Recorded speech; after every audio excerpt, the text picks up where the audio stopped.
Bagong lahat, luma muna. Ito yung mga players na nawala sa NBA pero tumatak sa mga fans. Yung iba rin dito ilang beses sumubok na bumalik sa liga. Marami din kasi mga players ang nawala na maaga sa NBA kahit mid-20s pa lang. Yung iba nga dito nagkaroon pa ng injuries. So isa-isahin natin to. Si Patrick McCaw naging 3-time NBA champion sa first 3 years niya sa NBA. Naging headline pa siya dati at naging memes din. 2 championship ang nakuha niya sa Golden State at isa sa Toronto. Sa article pa nga, tinawag siyang King Midas dahil wala pang nakakagawa ng accomplishment niya sa history ng liga. Kahit ang legend na si Bill Russell, hindi pa rin nagawa na magkaroon ng 3 sunod na championship sa unang 3 taon niya sa liga. Pero milya kasi ang layo ni Bill Russell kumpara dito kay McCaw. Siya din kasi ang unang nanalo ulit ng 3 sunod na championship since Kobe, Shaq at yung iba mga players na kasama nila sa Los Angeles Lakers. Sabihin nating role player itong si Patrick McCaw sa NBA pero isa din siya sa bumago ng rule sa liga. Kaya yung mga players din ngayon matatandaan talaga siya at yung mga analyst kahit hindi na yung mga fans. Si Zaza Pachulia, meron din namang rule na ginawa sa kanya pero yung kay Patrick McCaw nag-secure kasi ng kontrata sa player. Obligado na ngayon magbigay ang isang team ng 1+1, 1 guaranteed at 1 player option. Ng 2018-19 season, nag-sign siya sa Cavaliers dahil noon hindi tinapatan ng Golden State ang kontrata niya. Sa Cavs, meron siyang $6 million sa loob ng 2 taon. Ang problema nga lang, hindi guaranteed ang kontrata na yon.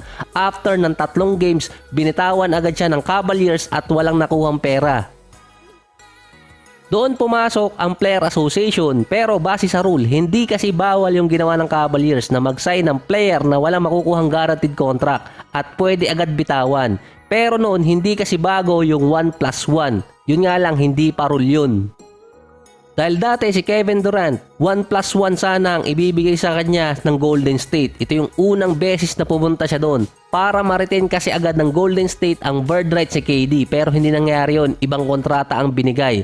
After na mangyari nga kay Patrick McCaw na binitawan agad siya ng Cavaliers noon, kapag 2 taon ang ibibigay na kontrata sa isang player, required na 1+1 rule yun. Para may security din ng player katulad na nangyari dito kay Kendrick Nunn. Sa unang taon niya sa Lakers, nagkaroon siya ng injury at kung hindi nag-i-exist ang rule na yon, malamang binitawan agad siya or winave agad no ng Los Angeles Lakers dahil hindi nila magamit yung kontratang binigay nila kay Kendrick Nunn para makapag-sign ng isang player. Si Patrick McCaw naman, 27 years old pa lang siya ngayon. Naglaro siya sa G League sa Delaware noong 2023 season. Nanalo ulit siya ng championship doon. August pa, pumirma ulit siya ng kontrata para sa Belgian Basketball League. Nitong September, sa report na cancel ang kontrata na yon dahil sa issue sa visa. Pero sa isang report, nang pumunta siya sa Belgium, nawala di umano ang passport niya at na-detain siya ng 4 na araw bago pinadeport pabalik ng US. Kasabay din noon na void talaga ang kontrata niya sa Belgian League. Sa ngayon, wala pa ulit report kung anong kontrata makukuha nitong si Patrick McCaw. Si Lance Stephenson, yung nakikipagdikdikan dati kay LeBron at kay Wade nung nasa Indiana Pacers pa siya. Nang 2014, yun ang career season niya dahil nakapasok ulit sila sa East Finals kasama nung si Paul George. Lumipat nga lang siya ng Hornets ng sumunod na taon, 2015 season, dahil sa $27 million sa loob ng 3 taon. Malaking contract na yon noong mga panahon na yan. Doon din nag-umpisang magpalipat-lipat talaga ng teams itong si Lance after niyang kunin yung kontrata sa Hornets. Sabi ng mga analyst dati, magiging all-star talaga itong si Lance kung nag-stay siya sa Pacers. Naglaro din siya dati sa Lakers noong 2019 bago siya naglaro sa China. Nang 2020 dapat papipirmahin ulit siya ng Indiana Pacers kaso hindi natuloy yun dahil sa FIBA clearance. Nabigyan naman ulit si Lance na makapaglaro ulit sa NBA. 10-day contract ang binigay sa kanya ng Atlanta Hawks. After nun, kinuha siya ng Indiana Pacers para sa 2 10-day contract bago pinapirma hanggang katapusan ng season. So pabalik-balik din siya sa Indiana Pacers. 40 games ang nalaro niya doon. May average na 9 points, 2 rebounds at 31% sa 3-point area.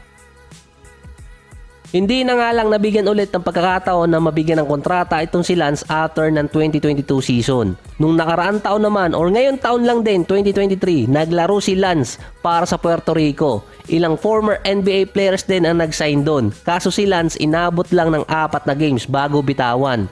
Base sa interview niya, gusto ulit niyang bumalik sa NBA, either Knicks or Nets. Yun kasi ang hometown team ni Lance. 33 years old na rin kasi siya at mostly ang balita sa kanya, overseas contract ang binibigay. Ang isa naman sa unique scorer ng NBA nitong nakaraang dekada si Isaiah Thomas. 5'9" ang height niya. Sa Celtics dati, nag-average pa siya noon ng 29 points per game. Pero dahil sa injury at nabaling pangako ng kontrata, hindi nakasecure ng long-term contract ulit sa mga teams itong si Isaiah Thomas. Ang pinaka-last season niya sa NBA 2022 sa Hornets. Hindi na ulit siya nakabalik dun. 34 years old na rin kasi si Isaiah Thomas ngayon dahil nabago na rin ang NBA pagdating sa point guard. Mas malalaki na rin kasi ang kinukuha ngayon. Liability na rin si Isaiah Thomas pagdating sa defense. May report din di umano na target siyang kunin ng Taiwan dati bilang import. Kasabay yun nung napunta doon si Dwight Howard. May cryptic post dati si Isaiah Thomas nung mga nakaraang linggo na may possibility maglaro siya sa Japan, pero ang pinuntahan talaga niya China at doon din nagkaroon ng rumors na maglalaro siya sa CBA dahil kilala yun dati na liga kung saan nakakabalik yung isang NBA player. Doon kasi din tinapos si Stephon Marbury ang karir niya at naging legend pa. Nagkaroon kasi ng tour itong si Isaiah Thomas sa China. Sa interview naman niya sa Ball is Life, mukhang tanggap na rin ni Isaiah Thomas na hindi siya makakabalik sa NBA at overseas lang talaga ang isa sa mga option niya ngayon. Yung nauna namang Montrezl Harrell sa NBA dati, undersized power forward. Marami naman talagang undersized sa liga, pero si The Manimal, Kenneth Farid, yung isa sa mga player dati ng Nuggets na nakilala talaga ng mga fans dahil sa mga kakaibang play nito. Nakakasama pa siya sa lineup ng 2014 FIBA World Cup champion na Team USA. Ang pinaka-reason kung bakit siya nawala agad sa liga ay dahil sa pag-angat ng mga European players at yung style na rin. Kasama na din doon yung pagkakaroon niya ng injury. Traditional pa rin kasi ang game nitong si Manimal dati. Huli siya nakapaglaro sa NBA noong 2019 para sa Houston Rockets. Impressive numbers pa rin naman ang ginawa niya doon. 13 points at 8 rebounds. Meron din siyang 35% mula sa 3-point area. 7 out of 20 pa siya. Ang pinakamaraming nagawa niya sa kanyang karir prior sa Houston. Ilang beses na rin siyang sumubok na bumalik sa NBA mula Summer League, kasama na doon ang G League. Kaso nga lang, wini-wave din siya na maaga. Sa nakaraan 2 taon, naglaro siya sa Mexico at ngayon nasa Puerto Rican League kung saan nga marami ding NBA players doon. Ang isang player din na naglalaro sa Puerto Rico ay yung isa sa best big man ng Miami Heat dati, si Hassan Whiteside. Siya din yung big man na matunog dati since 2016 until 2020. Naging league leader siya sa blocks 2 beses, 2016 sa Miami Heat at 2020 sa Portland. Si Whiteside din ang nakapagtala ng record para sa franchise ng Portland na may pinakamaraming blocks sa isang game. Siya ang isa sa best rim protector dati ng liga at target team makuha ng Lakers noon. Kung tutusin si Whiteside, traditional big man dahil nga wala siyang 3-point shooting. Pero ayon nga kay Brad Stevens, itong si Whiteside merong perimeter shooting kaya nakaka-abansi siya sa iba. Dapat high value pa rin siya sa NBA. Pero dati kasi nakita yung attitude talaga nitong si Whiteside. Tulad din na Farid, 34 years old bracket na itong si Whiteside at last time siya naglaro sa NBA sa Utah Jazz bilang backup ni Tito Rudy. After nun, wala nang timang kumuha sa kanya. Available pa siya noong 2022 off-season papasok ng 2023. Pero hindi siya kinuha ng Lakers na dating nag-aabang sa kanya. Dahil naghahanap noon ng LA ng isang big man para pamalit sa center position. Nakakontract ngayon si Whiteside sa Puerto Rico. Si Whiteside din may mga nakuhang injury dati at iba kasi ang injury kapag big man pa dahil nga mas bakbakan sa loob yung center position.